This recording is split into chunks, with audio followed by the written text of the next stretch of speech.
আমি যখন ওই কবরটারে খনন করলাম মায়ের নবীজি, আমি তাকে দেখি ওই যুবতীটা এত সুন্দর, তার সৌন্দর্য দেখে আমি আর নিজেকে কন্ট্রোল করতে পারি নাই। আমি ওই যুবতীর সঙ্গে জিনায় লিপ্ত হয়ে গেছি।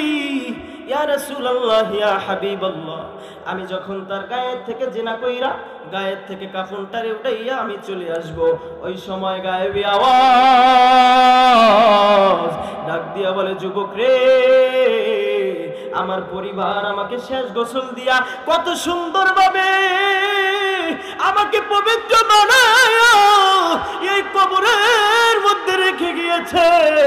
এ যুবক, জিন্দেগিতে কোনোদিন আমার এই শরীর কোনো বেগানা পুরুষ দেখে নাই।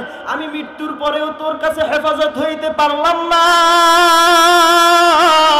এরে যুবক, শুনিয়া রাখ, শুনিয়া রাখ। এ যুবক রে, তোর মৃত্যুবরণ হবে, তুইও দুনিয়া থেকে বিদায় হয়ে যাবি। আজকে আমার সঙ্গে যেই কাজ করলি, কিয়ামতের ময়দানে আমি আমার আল্লাহর আদালতে তোর নামে বিচার দিয়া দিব। নবী আমার যুবকের কথা শুইনা বলতেছে, যুবক, এমন কাজ করে ফেলছো, তোর চেহারাটাও আমি দেখতে চাই না। এ যুবক, যা, আমার চোখের সামনে থেকে দূর হয়ে যা। নবী সাল্লাল্লাহু আলাইহি ওয়াসাল্লাম, আল উলামা ওয়ারাসাতুল আমবিয়া, ওয়া ক্বালা আলাইহিস সালাতু ওয়াস সালাম, ইন্নাল্লাহা ওয়া মালাইকাতাহু ইউসাল্লুনা আলান নবী, ইয়া আইয়ুহাল্লাযীনা আমানু সাল্লু আলাইহি ওয়া সাল্লিমু তাসলিমা, আল্লাহুম্মা সাল্লি আলা মুহাম্মাদি ওয়া আলা আলি মুহাম্মাদ কামা সাল্লাইতা আলা ইব্রাহিম ওয়া আলা আলি ইব্রাহিম ইন্নাকা হামিদুম মাজিদ, আল্লাহুম্মা বারিক আলা মুহাম্মাদি ওয়া আলা আলি মুহাম্মাদ কামা বারাকতা আলা ইব্রাহিম ওয়া আলা আলি ইব্রাহিম ইন্নাকা হামিদুম মাজিদ। আলহামদুলিল্লাহ, অনেক সংক্ষেপ সময় বহু আলেম ওলামা আপনাদের মাঝে আলোচনা করেছে। বেশি কথা বলবো না, অল্প কথা বললেই বিদায় নিব। আজকে আপনারা বড় ভাগ্যবান। আমার মনে হয় না এতগুলো আলেমের মিলন মেলা আপনাদের এলাকায় হয়েছে, আগে পরে হয়েছে? হয়েছে? আপনারা ভাগ্যবান কিনা? আপনারা আসলেই ভাগ্যবান। এখনো পর্যন্ত রাস্তায় অনেকে ঘোরাফেরা করতেছে, আমি সকলকে বলবো ময়দানে চলে আসেন। আজকের মাহফিল পেয়ে আপনারা খুশি না বেজার? খুশির আওয়াজ এত আসতে হইলে হয়? কোন খুশির আওয়াজ এত আসতে হইলে হয়? খুশি করে ঘাই দিবেন, অজ্ঞান হয়ে পড়ে যাবেন। পারবেন না? পারবেন তো ইনশাল্লাহ। শোনেন শোনেন জামালপুরবাসী, শোনেন শোনেন জামালপুরবাসী, শোনেন দিয়া মন, ভালো লাগলো আজকের গো মাহফিল আয়োজন, ভালো লাগলো আজকের গো ইসলামী সম্মেলন। কথা কোন ঠিক কিনা? শোনেন শোনেন জামালপুরবাসী, শোনেন শোনেন জামালপুরবাসী, শোনেন দিয়া মন, ভালো লাগলো আজকের গো তাফসীর আয়োজন, ভালো লাগলো আজকের গো ইসলামী সম্মেলন। আজকের গো মাহফিলে আনেওয়ালা ভাই, সবার ছিনাই নবীর জন্য ভালোবাসা তাই, হায় রে ভালোবাসা তাই। আজকের গো মাহফিলে আনেওয়ালা ভাই, সবার ছিনাই কোরআনের জন্য ভালোবাসা তাই, হায় রে ভালোবাসা তাই। আমরা সবাই নবীর উম্মত। কথা কোন ঠিক কিনা? আমরা সবাই নবীর উম্মত, আমরা সবাই নবীর উম্মত, জান্নাতে যেতে চাই। কারা কারা জান্নাতে যাইবেন হাতে লারা দেন সবাই, হাতে লারা দেন সবাই, হাতে লারা দেন সবাই। দিন ইসলামের পথে চলবো, আল্লাহু আকবার বলেন সবাই। আরে আজকের গো মাহফিলে একটা ওয়াদা চাই, কোরআনের জন্য মোরা জীবন দিতে চাই। মাহফিলে একটা ওয়াদা চাই, নবীর জন্য আমরা সবাই জীবন দিতে চাই। আজকের গো মাহফিলে মুসল্লি সবাই, কারো গায়ে আওয়ামী লীগ আর বিএমপি তো নাই, হ্যাঁ রে বিএমপি তো নাই। কোরআন নিয়ে নবীর সাথে, কোরআন নিয়ে নবীর সাথে জান্নাত যেতে চাই।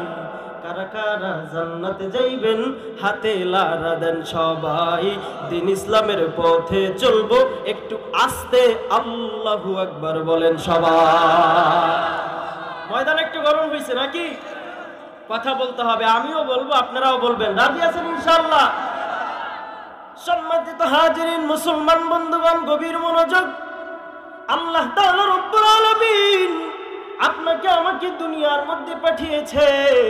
আল্লাহ তাআলা রব্বুল আলামিন বলে, বান্দা এই দুনিয়ার মধ্যে আমি আল্লাহ তোমাদেরকে পাঠিয়েছি আমার ইবাদত করার জন্য। কার ইবাদত?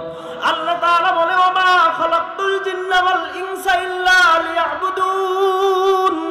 ও আমার বান্দারা, আমি আল্লাহ দুনিয়াতে এমনি এমনি পাঠাই নাই, আমি পাঠিয়েছি একমাত্র আমি রবের ইবাদত করার জন্য। কথা কোন ঠিক কিনা?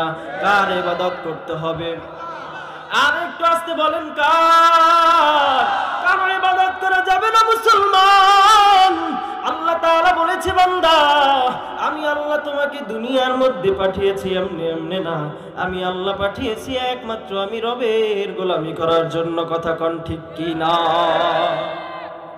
মুসলমান ইমানদার আল্লাহর গোলাম, দুনিয়ার মধ্যে এসেছি কিন্তু দুনিয়ার চিরজীবন থাকার জায়গা নয়। এই দুনিয়াকে ছেড়ে আবার চিরবিদায় নিয়ে চলে যেতে হবে। এই দুনিয়ায় কেউ চিরজীবন থাকতে পারবে না। আমার আপনার নবী মায়ার নবী রাহমাতুল লিল আলামিন দুনিয়া থেকে বিদায় হয়ে গেছে, আদম নবীও দুনিয়া থেকে বিদায় হয়ে গেছে, ইব্রাহিম নবীও দুনিয়া থেকে বিদায় হয়ে গেছে, ফিরআউন আমার আল্লাহ এত ক্ষমতা দিয়েছিল, ওই ফিরআউন দুনিয়া থেকে বিদায় হয়ে গেছে, নমরুদ দুনিয়া থেকে বিদায় হয়ে গেছে। এই দুনিয়া থাকার জায়গা না, কিন্তু এই দুনিয়া থেকে আমি আপনি যে পরপার কবরের মধ্যে যাব। নবী আমার বলে, ও আমার উম্মতিরা, আল কবরু রাউযাতুম মিন রিয়াদিল জান্নাহ আও হুফরাতুম মিন হুফারিন নার। ও আমার উম্মতিরা রে, এই কবরটারে তোমরা কবর মনে করিও না, এই কবরটা কারো জন্য জান্নাত, আবার এই কবরটা কারো জন্য জাহান্নামের কুয়া। কথা কোন ঠিক কিনা? মুসলমান, আল্লাহ তাআলা তো জানিয়ে দিয়েছে, কুল্লু নাফসিন যায়িকাতুল মাউত, মৃত্যুর স্বাদ গ্রহণ করতে হবে বাবা। মৃত্যু থেকে কেউ পালাইতে পারবে না। দুনিয়ার মধ্যে এসেছি, আল্লাহ তাআলা বলে, ফাযকুরুনি আযকুরুকুম ওয়াশকুরুলি ওয়ালা তাকফুরুন। আল্লাহ তাআলা বলে, ও আমার বান্দারা, দুনিয়ার মধ্যে পাঠিয়েছি আমি আল্লাহ, কিন্তু বান্দা দুনিয়ার মধ্যে গিয়ে আমি আল্লাহকে ভুইলা যাইও না। জোরে কোন আল্লাহু আকবার। এই আমার বান্দারা, দুনিয়ার মধ্যে গিয়ে আমি আল্লাহকে ভুলে যেও না, কারণ আমি আল্লাহ তোমাকে ভালোবাসি, তোমাকে মহাব্বত করি, বড় আদরের বান্দা তোমরা। জোরে কোন আল্লাহু আকবার।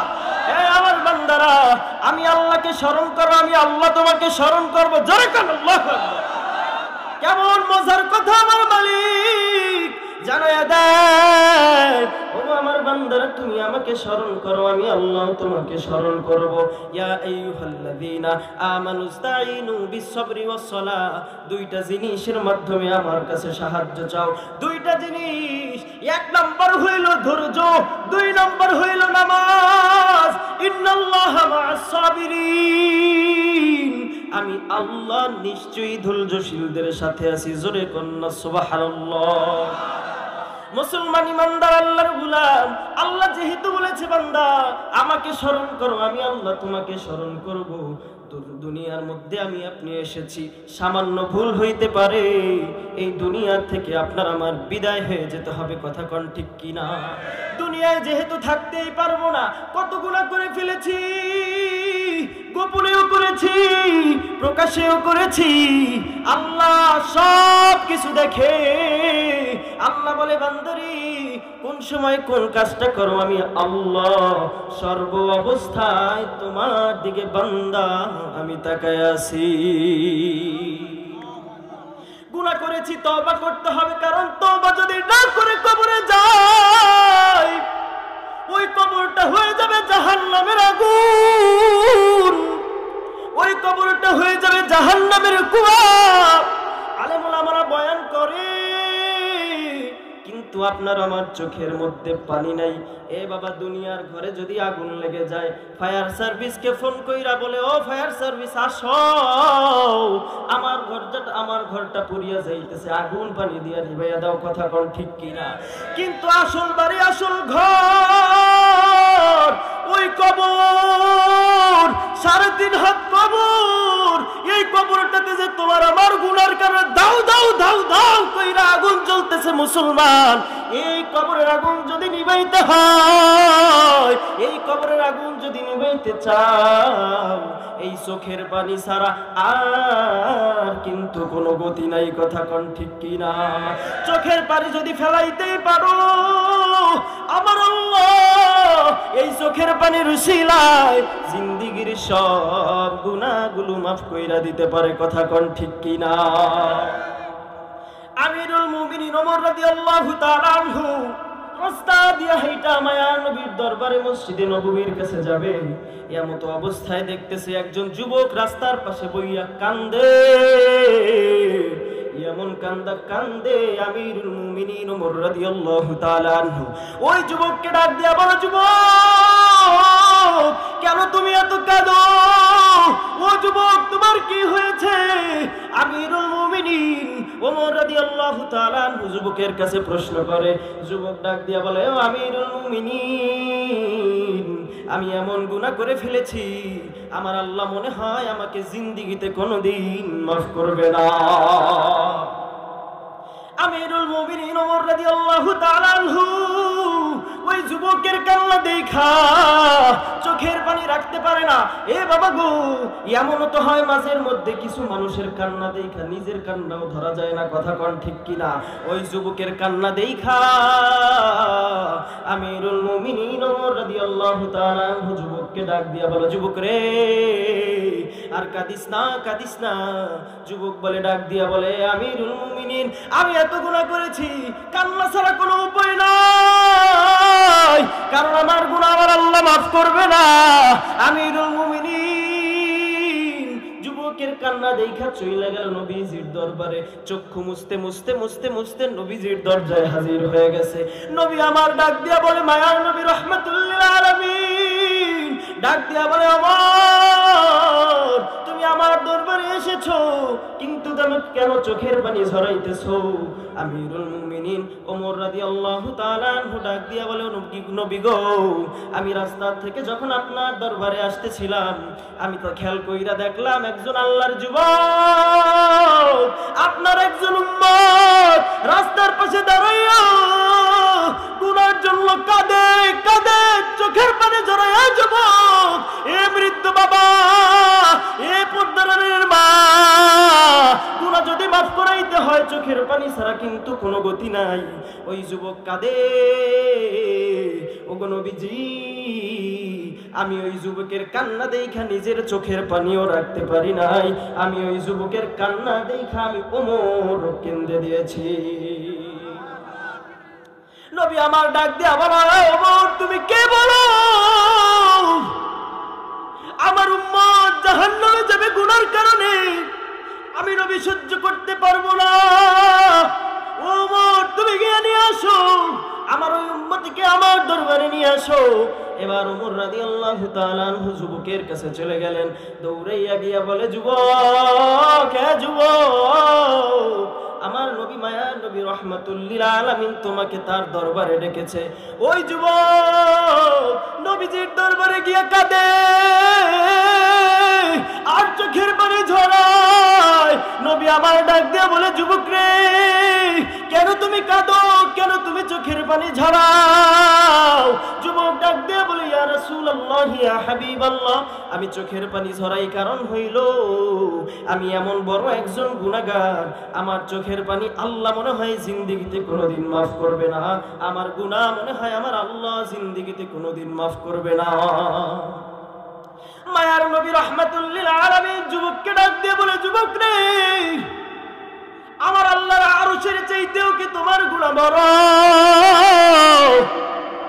যুবক ডাক দিয়ে বলে ইয়া রাসূলুল্লাহ ইয়া হাবিবাল্লাহ, আমার আল্লাহর আরশের চাইতেও আমার গুনাহ বড়। নবী আমার ডাক দিয়া বলে, যুবক রে, আমার আল্লাহর এত বড় জমিনের চাইতেও কি তোমার গুনাহ বড়? ওই যুবক ডাক দিয়া বলে, নবী গো, এই জমিনের চাইতেও আমার গুনাহ বড়। নবী আমার ডাক দিয়া বলে, যুবক রে, এত বড় কি গুনাহ তুমি করেছো? তুমি কি শিরকের গুনাহ করেছো? যুবক বলে, না। যুবক, তুমি কি আল্লাহর সঙ্গে শিরক করেছো? যুবক বলে, না না না। নবী আমার ডাক দিয়া বলে, যুবক রে, কি এমন অন্যায় করেছো যেই গুনাহ তোমার কাছে মনে হইতেছে আল্লাহর আরশ এবং জমিনের চাইতে বড়? যুবক ডাক দিয়া বলে, ইয়া রাসূলুল্লাহ ইয়া হাবিবাল্লাহ, আমি এই মদিনার জমিনের মধ্যে সব থেকে বড় কাপন চোরা মানুষগুলা যখন দুনিয়ার থেকে ইন্তেকাল হয়ে যায়, ওই মানুষগুলোকে যখন দাফন কাফন করা হয়, আমি সারাদিন অপেক্ষা করি কোন সময় সূর্যটা ডুবে যাবে, রাতের আঁধার হয়ে যাবে, আমি তখন চলে যাই। আমি গিয়া ওই মুর্দারের গায়ের মধ্যে যেই কাফনটা পরানো থাকে, আমি ওই কাফনটা মুর্দারের গায়ের থেকে আইনা মার্কেটের মধ্যে বিক্রি কইরা আমি এরপরে এই টাকা দিয়ে আমি সংসার চালাই। কিন্তু মায়ার নবী, দীর্ঘদিন হয়ে গেল আমি আর কাফন চুরি করি না, আমার অন্তরের মধ্যে ভয় ঢুকে গেছে, আমার আল্লাহ আমাকে মাফ করবেনি। নবী আমার ডাক দিয়া বলে, যুবক রে, কি হয়েছে বিস্তারিত আমার সঙ্গে খুলে বলো। যুবক ডাক দিয়া বলে, ইয়া রাসূলুল্লাহ ইয়া হাবিবাল্লাহ, আমি প্রতিদিন অপেক্ষায় থাকি কোন সময় মানুষ মরে যাবে আর ওই মানুষটাকে দাফন কাফন করা হবে। ইয়া রাসূলুল্লাহ ইয়া হাবিবাল্লাহ, একদিনের ঘটনা, একজন আল্লাহর বান্দি এই মদিনার জমিনের মধ্যে ইন্তেকাল হয়ে গেছে। তার দাফন কাফন শেষ করার পর যখন রাত হয়ে গেছে, সূর্যটা নিভে গেছে, রাতের আলো উঠে গেছে, আমি অপেক্ষা করতে করতে রাতের আলো যখন হয়ে গেছে, আমি যখন ওই কবরটারে খনন করলাম, মায়ের নবীজি, আমি তাকে দেখি ওই যুবতীটা এত সুন্দর, তার সৌন্দর্য দেখে আমি আর নিজেকে কন্ট্রোল করতে পারি নাই, আমি ওই যুবতীর সঙ্গে জিনায় লিপ্ত হয়ে গেছি। ইয়া রাসূলুল্লাহ ইয়া হাবিবাল্লাহ, আমি যখন তার গায়ের থেকে জিনা কইরা গায়ের থেকে কাফনটারে উঠাইয়া আমি চলে আসব, ওই সময় গায়েবী আওয়াজ ডাক দিয়া বলে, যুবক রে, আমার পরিবার আমাকে শেষ গোসল দিয়া কত সুন্দর ভাবে আমাকে পবিত্র বানায়া এই কবরের মধ্যে রেখে গিয়েছে। এ যুবক, জিন্দেগিতে কোনোদিন আমার এই শরীর কোনো বেগানা পুরুষ দেখে নাই, আমি মৃত্যুর পরেও তোর কাছে হেফাজত হইতে পারলাম না। এরে যুবক, শুনিয়া রাখ, শুনিয়া রাখ, এ যুবক রে, তোর মৃত্যুবরণ হবে, তুইও দুনিয়ার থেকে বিদায় হয়ে যাবি। আজকে আমার সঙ্গে যেই কাজ করলি, কিয়ামতের ময়দানে আমি আমার আল্লাহর আদালতে তোর নামে বিচার দিয়া দিব। নবী আমার যুবকের কথা শুই না বলতেছে, যুবক, এমন কাজ করে ফেলছো, তোর চেহারাটাও আমি দেখতে চাই না। এ যুবক, যা, আমার চোখের সামনে থেকে দূর হয়ে যা। রাহমাতুল লিল আলামিন যুবকের কথা শুই না নিজেকে কন্ট্রোল করতে পারে নাই। যেই নবীকে আমার আল্লাহ রহমত স্বরূপ পাঠাইলো, নবী আমার রহমত স্বরূপ গোটা দুনিয়ার জন্য, শুধু মানুষের জন্য নয়, শুধু পশুর জন্য নয়, সব কিছুর জন্য নবী রহমত। আমার আল্লাহ বলে, ওমা আরসালনাকা ইল্লা রাহমাতুল লিল আলামিন, আমার নবী সকল দুনিয়ার দুনিয়ার সব কিছুর জন্য রহমত। নবী আমার যখন যুবকের মুখ থেকে এই ঘটনা শুনলো, নবী আমার ডাক দিয়া বলে, যুবক রে, আমার চোখের সামনে থেকে বিদায় হয়ে যা। এ যুবক, আমার চোখের সামনে আর পড়িস না। যুবকটা চলে গেল নবীর দরবার থেকে। পাহাড়ের চূড়ায় উঠা হাত দুইটা জাগাইয়া আল্লাহকে ডাক দেয়, আল্লাহ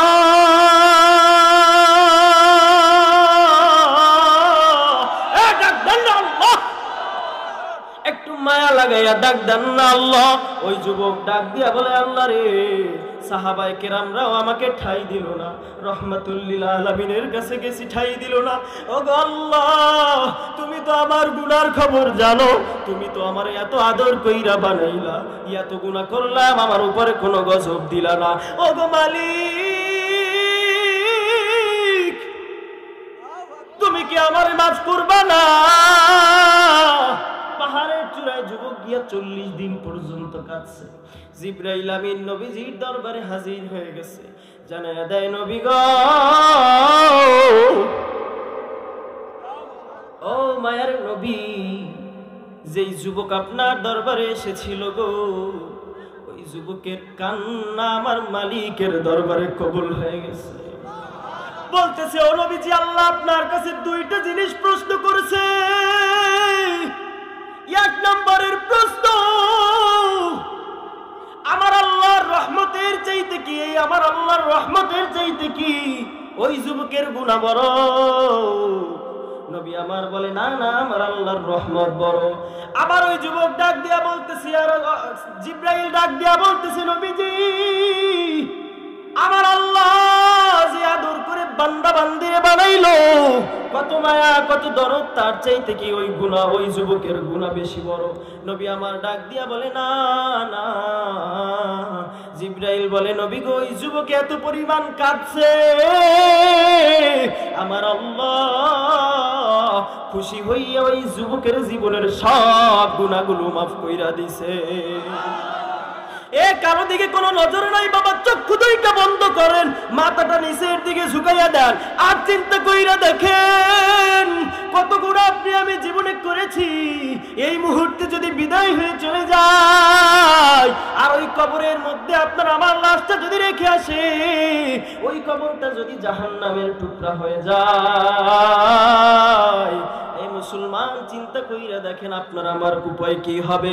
নবী আমার তার কলিজার টুকরা মেয়ে ফাতিমাতুজ জোহরা রাদিয়াল্লাহু তাআলা আনহাকে ডাক দিয়া বলে, ইয়া ফাতিমাতু ইনকিযি নাফসাকি মিনান নার, ও আমার কলিজার টুকরা ফাতিমা, এই কবর কারো কোনো পরিচয় নিবে না, কার কত সম্পদ আছে এই পরিচয় নিবে না, তুমি আমি রহমাতুল লিল আলামিনের মেয়ে, তোমার কোনো পরিচয় নিবে না।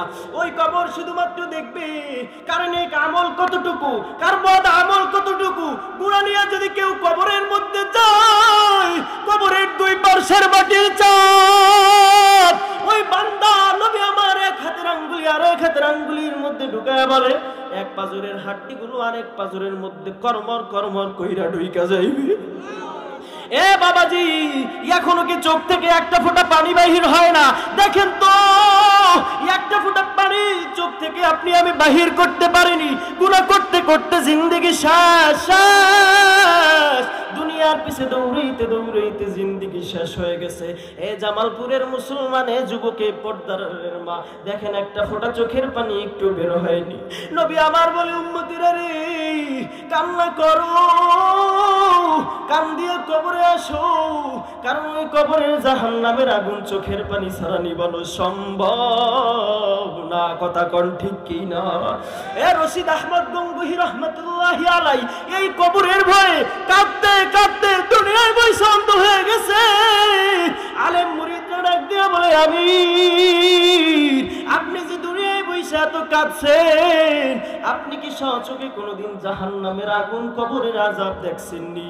আল্লাহওয়ালা ডাক দিয়া বলে, রশিদ আহমদ গঙ্গুহি রহমাতুল্লাহি আলাইহি বলে, ও আমার মুরিদেরা রে, আমি কি আল্লাহর ওই কবরের আযাব না দেখে চোখের পানি ঝরাইছি? এবার আলেম মুরিদরা ডাক দিয়া বলে, ও আল্লাহর ওলি, জানি আল্লাহ তাআলা তার ওলিদেরকে কিছু শক্তি দিয়া দেয়, এটা পার্সোনাল শক্তি। জোরে কন্না আল্লাহু আকবার। ও আল্লাহর ওলি, বলেন তো ওই দিন কি হয়েছিল, কেমনে আপনি জাহান্নামের আগুন দেখলেন? রশিদ আহমদ গঙ্গোহী রহমাতুল্লাহি আলাইহি, এ বাবা দেখো না কত আল্লাহর বান্দারা চোখের পানি ঝরাইতেছে, কত বাবা মুরব্বি হয়ে গেছে, এরপরেও চোখে পানি। একটু তার কাছে হাত দুইটা ধইরা দোয়া চাও, বলো বাবা আমার মালিক কোন গুনার কারণে জানি বেজার হয়ে রইছে, যার কারণে আমার চক্ষু থেকে একটা ফোঁটা পানি বাহির হয় না। কত মানুষ তাকায়া দেখো ডাইনেও কান্দে, কত মানুষ তাকায়া দেখো বামেও কান্দে, পিছনেও কাঁদে, চোখের পানি ঝরায়। রশিদ আহমদ গঙ্গোহী রহমাতুল্লাহি আলাইহি আলেম মুরিদদেরকে ডাক দিয়া বলতেছে, ও আমার মুরিদেরা শোনো, আমি রশিদ আহমদ যখনই আমি বাহিরে যাইতাম, যেইখানে কবর দেখতাম, আমি দাঁড়াইয়া কবরের পাশে দাঁড়াইয়া একটু কবরটা জিয়ারত করতাম। একদিনের ঘটনা, আমি যখন সফরের উদ্দেশ্যে যাইতেছিলাম, একটা প্রতিমধ্যে একটা কবর আমার সামনে বাঁধলো, আমি দাঁড়াইয়া কবরটার সামনে নিয়ে যখন নাকি জিয়ারত করব, আমি টের পাইলাম ওই কবর থেকে আগুনের মতো একটা তাপ বাইরে আমার শরীরটা ঘামিয়ে গেছে। এই বাবার চোখে কেন পানি নাই? একটু দেখেন, একটা ফোঁটা পানি চোখ থেকে বের হয়নি। আল্লাহ ওয়ালারা বলেন এই চোখের নিচে আমার আল্লাহ রহমতের একটা বাটি লাগায় আছে। এই চোখের পানি যদি পড়িয়া যায়, কেউ টুপি দিয়া মুছবেন না, কেউ রুমাল দিয়া মুছবেন না, টিস্যু দিয়া মুছবেন না। এ বাবা আমি এখনই শেষ কইরা দিব। রশিদ আহমদ গঙ্গোহী রহমাতুল্লাহি আলাইহি বলে, ও আমার মুরিদেরা শোনো, আমি যখন কবরের পাশে দাঁড়াইছি, আমি টের পাইলাম কবর থেকে আগুনের বাতাস এসে আমার শরীর একটু দূরে সরিয়ে আল্লাহকে ডাক দিয়া বললাম, আল্লাহ একটু মায়া লাগাইয়া ডাক দেন না আল্লাহ। আমি ওই কবরের পাশে দাঁড়াইয়া আল্লাহকে বললাম, মালিক আমার অন্তরের চক্ষু খুলে দাও, আমি একটু দেখতে চাই এই কবরের ব্যক্তি কোন হালতে আছে। বাবা দেখোস না ওই দাঁড়িয়েলা মুরব্বি কি কাদা কাঁদে, তোমার আমার চোখে কেন পানি নেই? এবার রশিদ আহমদ গঙ্গোহী রহমাতুল্লাহি আলাইহি বলে, আমি যখন কবরের মধ্যে চক্ষু দুইটা বন্ধ করে তাকাইছি, আমি তাকাইয়া দেখি কবরটা আর কবর নাই, কবরটা সব সাফ আর সাফ। এ জীবনে না করিলাম বন্দেগি, গুনাহ করে কাটাইলাম জিন্দেগি, তওবা করে আবার তওবা ভাঙ্গিলাম, অবশেষে খাঁটি তওবা করিলাম। এ যুবক রে, রশিদ আহমদ গঙ্গোহী রহমাতুল্লাহি আলাইহি ডাক দিয়া বলে, ও আলেম মুরিদরা শোনো, আমি যখন কবরের মধ্যে নজর দিয়া তাকাইছি, আমি দেখি ওই কবরটা কবর নয়, ওই কবরটা সাপ আর সাপ। আমি দেখি ওই ব্যক্তিটা কবরের মধ্যে শুয়ে রইছে, আর সাপগুলো শরীরটা এমন ভাবে পেঁচাইয়া ধরছে, হাড্ডিগুলো করমর করমর করে ভেঙে যায়। আমি তাকাইয়া দেখি ওই যুবকটা ওই কবরের মধ্যে, যে যুবক ঘুমায়, চোখের পানি জড়ায় আর চিল্লায়, আল্লাহ দুনিয়াতে কি আমার কেউ নাই যে আমার জন্য একটু চোখের পানি ঝরায়া কাঁদবে? রশিদ আহমদ গঙ্গোহী রহমাতুল্লাহি আলাইহি বলেন, আমি তাকাইয়া দেখি এক নাকের ফুটা দিয়ে একটা সাপ ঢুকিয়া গেছে, আর একটা নাকের ফুটা দিয়ে সাপটা বাহির হয়ে গেছে, কল গল কল গল করে রক্তগুলো বের হয়ে যায়। এই কাণ্ড যখন আমি দেখেছি, আমি আর নিজেকে কন্ট্রোল করতে পারি না। ওই দিন থেকে আমি এমন কাঁদা কাঁদছি, কাঁদতে কাঁদতে আমার চক্ষু দুইটাই অন্ধ হয়ে গেছে। দুনিয়াতে বৈশাখ কান্দার দরকার আছে কি নাই? আবার আওয়াজ কমে গেছে, আছে কি নাই? কাঁদতে হবে কি না? রাজি আছেন তো ইনশাআল্লাহ? কারা কারা রাজি নাই হাত দুইটা দেখি। এই যে ঘটনা কি, মন কোন দিকে? কারা কারা রাজি আছেন হাত দুইটা জায়গায় আজকের মাহফিল থেকে আল্লাহকে দেখান, আল্লাহ আমাদের জীবনের সব ভাইয়ের গুনাহগুলো মাফ করে দাও। সকলে বলেন আমিন। যা কিছু